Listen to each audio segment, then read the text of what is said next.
В эфире специальный выпуск новостей о ситуации в Уктыле. Меня зовут Евгений Стока. Здравствуйте. Сегодня, 2 марта, в городском округе с рабочей поездкой побывал Владимир Уйба. Глава республики осмотрел состояние городской котельной и посетил социальные учреждения. Под его председательством состоялось оперативное рабочее совещание по вопросам теплоснабжения города.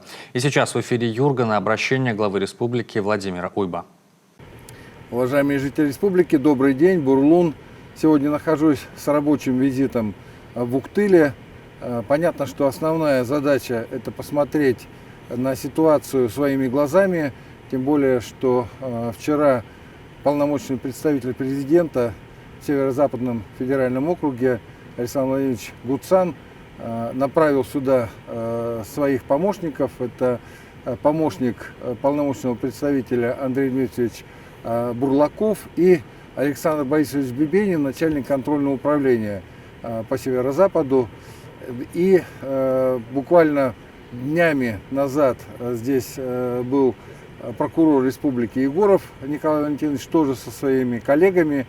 Предмет один – посмотреть, разобраться в ситуации. Сразу хочу сказать, что действительно вот это снижение температуры в домах были на пике низких температур наружного воздуха.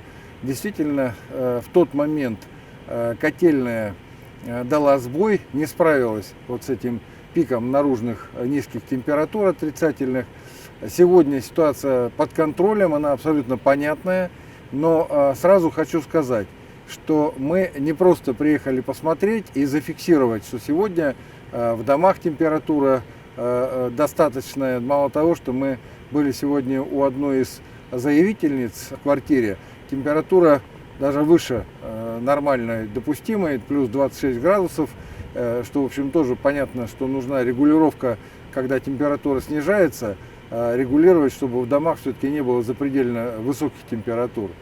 Но при этом хочу сказать, что мы отрабатываем сегодня, я дал поручение правительству республики еще в январе месяце, понимая, что у нас могут быть такие перепады. Мы видели уже тенденцию, которая складывалась по снижению температур наружного воздуха и, соответственно, снижению температур внутри помещений жилых.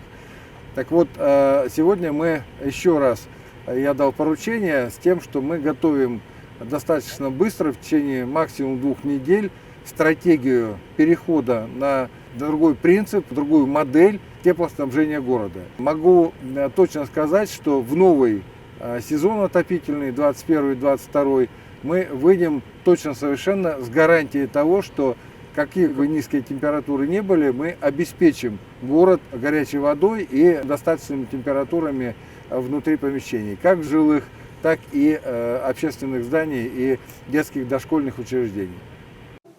Это был специальный выпуск новостей. Ситуация с отоплением и горячим водоснабжением в Уктыле стабилизирована, заявил глава Коми Владимир Уйба по итогам своей рабочей поездки. До встречи на Юргане.